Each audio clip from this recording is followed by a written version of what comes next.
Mga sir, bali ito, Toyota Corolla. Yan. Bali, ang problema nito yung panel gauge niya, RPM at saka speedometer gauge. Hindi gumana. Hindi ko na na-video mga sir sa nakalimutan ko pala, natanggalan ko na ng battery. Nakalas ko na. Nakalimutan ko yung video. Pero ang hindi gumana nito mga sir, yung RPM at saka speedometer. Yun. Kakalasin ko to mga sir, tapos mamaya video ko pag testing namin mamaya. Yan. Ay, may-ari Yan. Kaupo. Bali, may shop din yung may-ari mga sir, pero hindi nila ginagawa yung ganito. Yung panel gauge, kaya dinala nila sa akin. Yan, mga sir, ito yung yung Toyota Corolla na galing silang Imos. Yan, bali yung sasakyan na yan, mga sir, pinagawa daw sa kanila.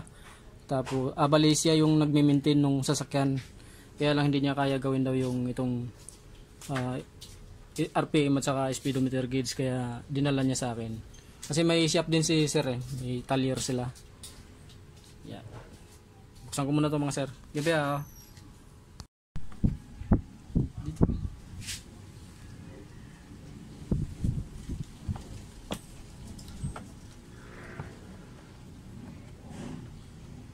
Putol-putol lang yung video para hindi sayang.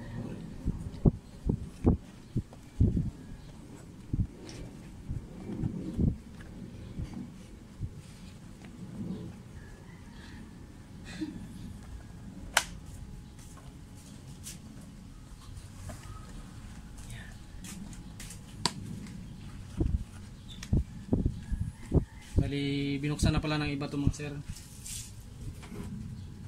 Yan, may tapos dalawang tornilyo na lang nakalagay nito Ito mga sir yung hindi ko alam bakit may wire do dito. Baka ginampiran niya to. Yan, ito po.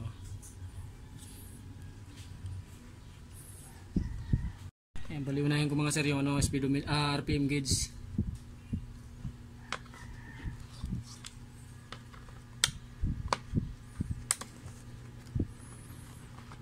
Hindi ko na na-video sa sa before dun sa si hapon na may kukunin pa raw silang sasakyan, dadalhin daw sa shop nila.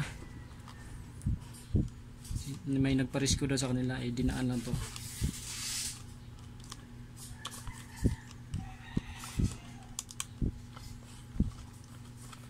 Mamaya ko na lang i-video mga sir pag testing mamaya.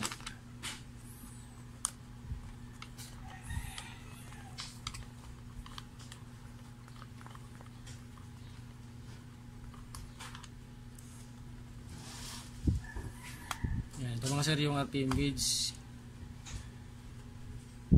Yan, sunog mga sir yung yung dalawang kapasitor. Ito yung papalitan ko. Tabi mo natin to.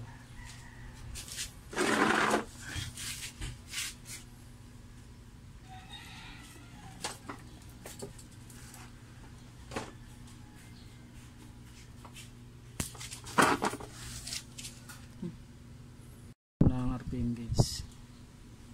Kasi yung flashlight mo.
Bali yung sa speedometer mga sir, sinik na raw nila ni sir yung sensor. Sabi niya buo naman daw. Ewan ko kung talagang buo nga. Pero papalitan ko na rin yung ito. check ko na rin yung speedometer gauge nito mga sir. Kasi hindi nga raw gumana.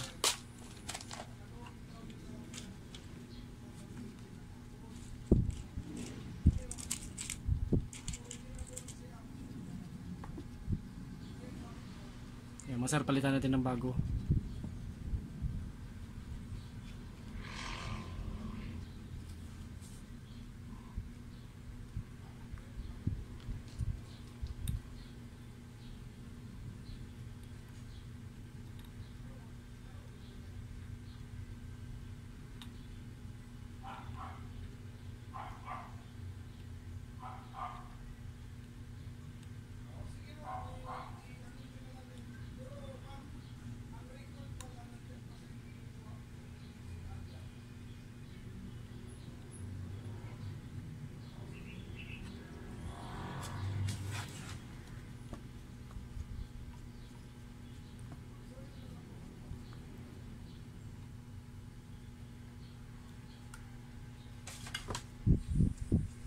Isa naman mga sir.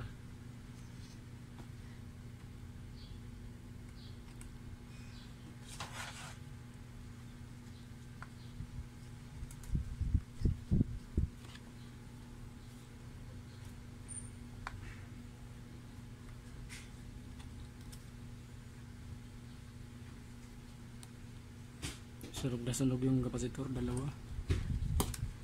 Ito mga sir, yung isa. Tinanggal ko. Burado na yung ano, yung lib, ano nya, value. Hindi na mabasa.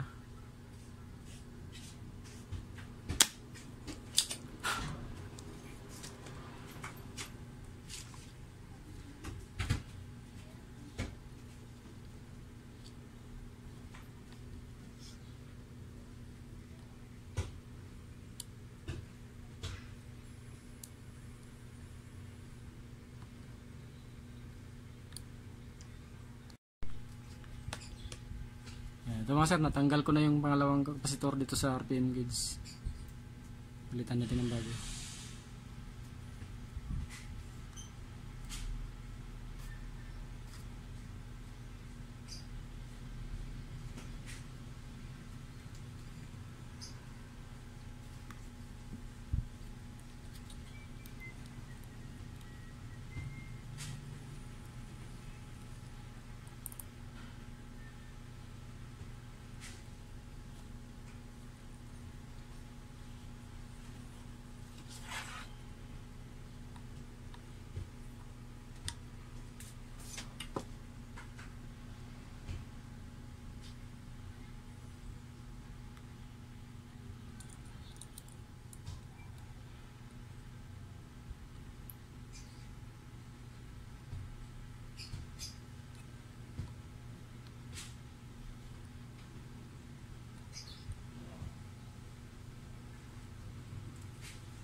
Sa mga sir, yung ano, RPM gauge, napalitan ko na ng ano, kapasitor. Ito, tatanggalin natin ito mga sir.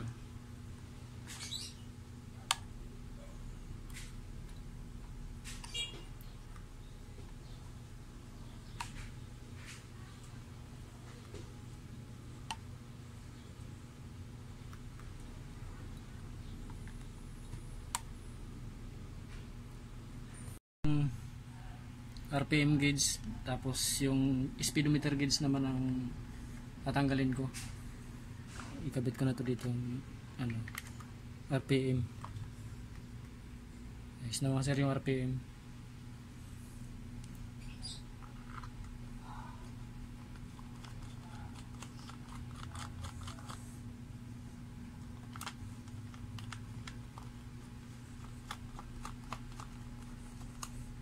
Bali kaninang umaga pa dapat sila pupunta mga sir, kaso yung sasakyan ginamit daw ng mga may-ari, kinuha daw sa kanila tapos ginamit, may laka daw yung may-ari, kaya hapon na sila nakapunta.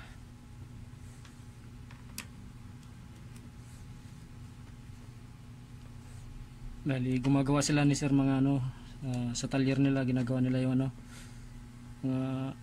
nag-overhaul sila ng makina mga sir, yung nagdala nito. Kaya itong ano, hindi naman daw kaya nila gawin yung sa panel gauge kaya dinala dito sa akin. Itong speedometer naman mga sir ang gagalisin ko.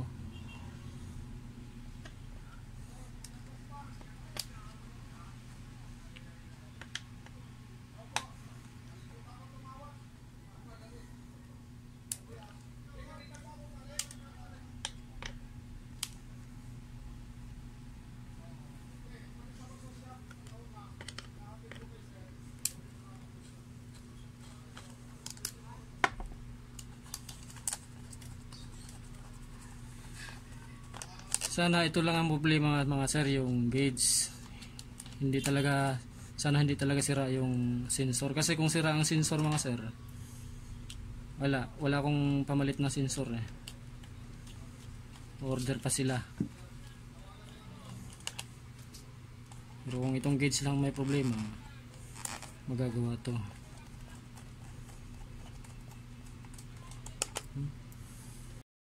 Sunog din yung kapasitor, dalawa.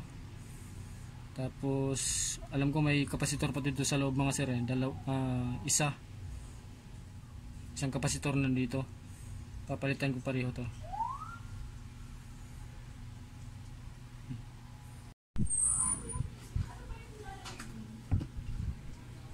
Yung mga sir ito, nabuksan ko na sa speedometer to. Bali 3 kapasitor mga sir yung papalitan ko ito. Para silang sunog. Tapos meron akong lalagyan ng jumper mga sir, putol yung connection yan. Kinain ng korosyon.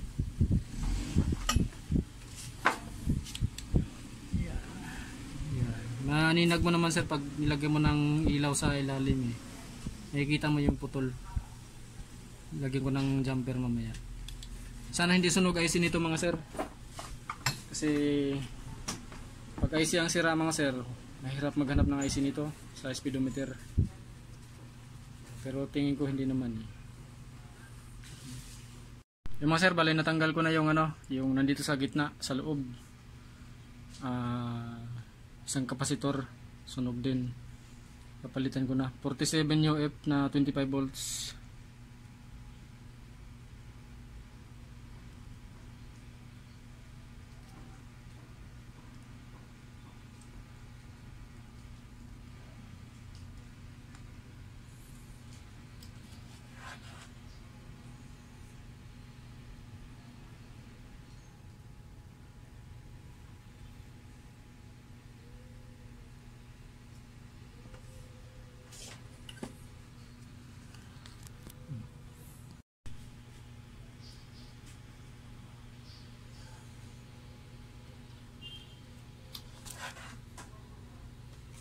Off muna dito para di sa yung memory.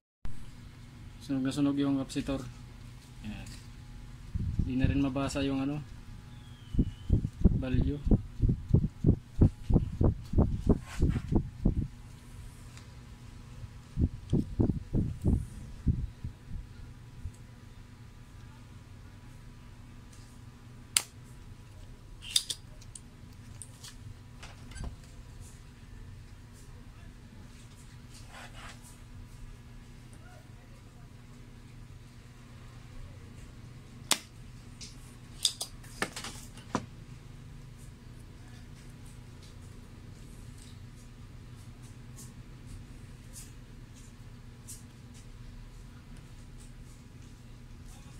Ipalit natin sa kanya mga sir.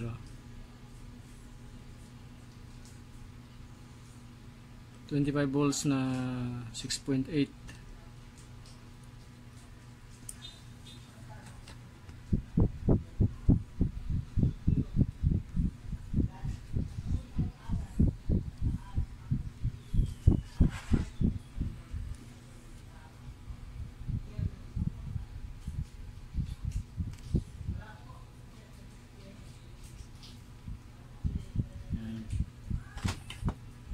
Isa naman mga sir.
Sir, oh, sunog na sunog din.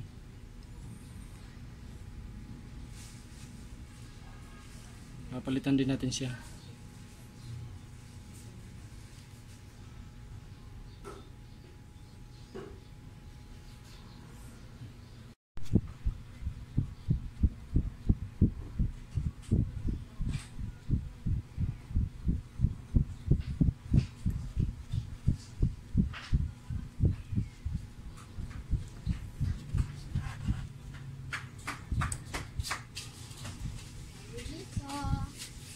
Sa'yo kaya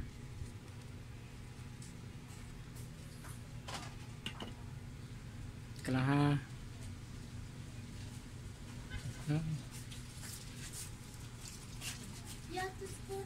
Yan, ayos na mga sir, napalitan ko na lahat ng kapasitor. Ngayon lagyan ko na lang ng mga jumper yung ano, may mga putol.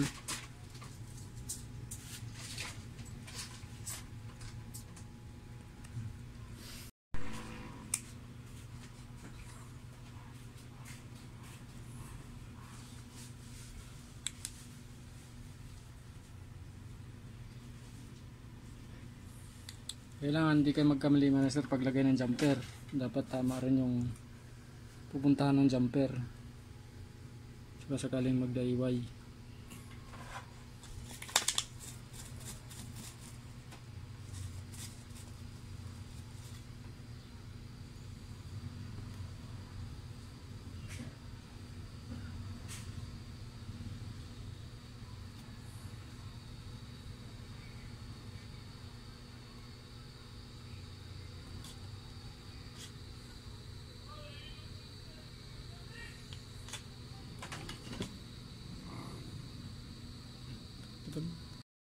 So mga sir, bali naglagay ko ng mga jumper. Yan, 3 jumper nilagay ko kasi may mga putol na koneksyon eh.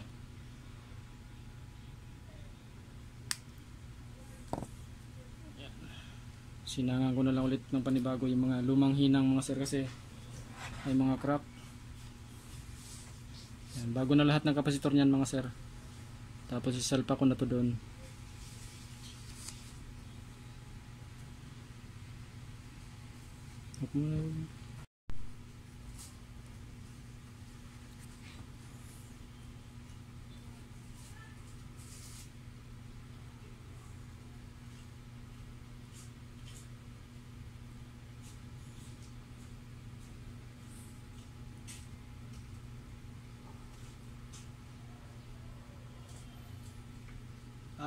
Ay, nem na may alaksan niya. Wala man bay. Bay GC crowd kuan. Bay uplo.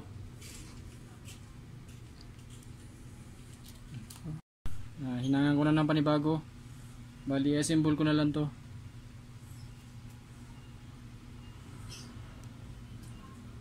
Yan, bago na lahat mga sir yung kapasitor.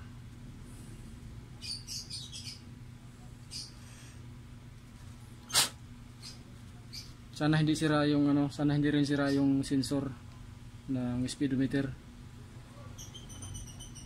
Mamaya mga sir, malalaman to mamaya.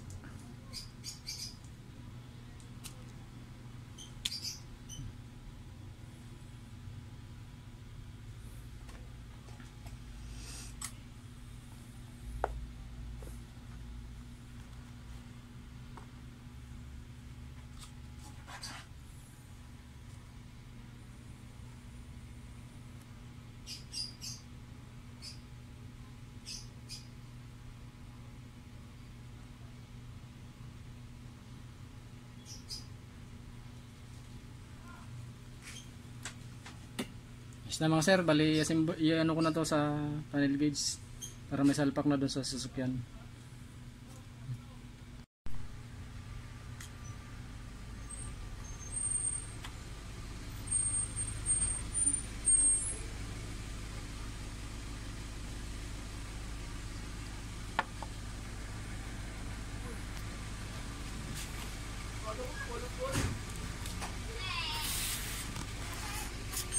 Tirahan natin ng contact cleaner mga sir yung mga tornilyo kasi may ano yun dito sa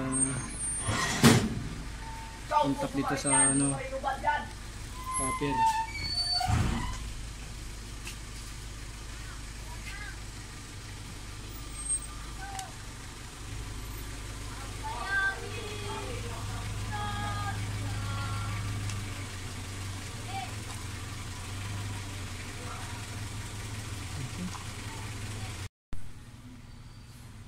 Is naman sir, bali no.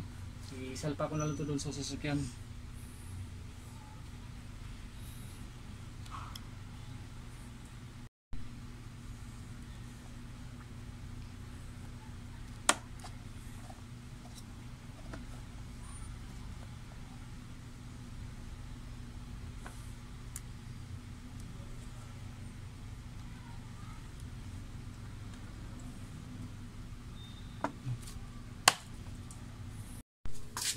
Sir, bali ito, isalpa ko na ito dun sa sasakyan. Mamaya para ano, matesting na. Pakita ko sa inyo mamaya mga sir. Mga sir, isalpa ko na ito dito sa ano, sa dashboard. Itong panel gauge para matesting na. Yan mga sir, bali ano, ito yung RPM gauge gumana na. Yan. Bali, test drive namin na lang ni sir ngayon yung ano, para malaman yung speedometer kung goods na. Yan. Kanina mga sir, wala. Hindi siya pumapalo. Hanggang, nasa 0 lang talaga siya. Yan. Yung speedometer na lang test drive namin ni sir. Yan mga sir, yung ano, bali yung speedometer ayos na rin, gumana. Yan. RPM, speedometer, gumana na. Yan. Yan. Meron palang ano. Yung ano na lang. Sasakit yan siguro sir.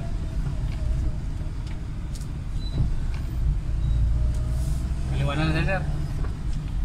Kaliwa. Yan, ayos na mga sir. Bali yan na kasi nalulubat yung cellphone ko. Yan, ayos na yung ano, RPM at saka speedometer.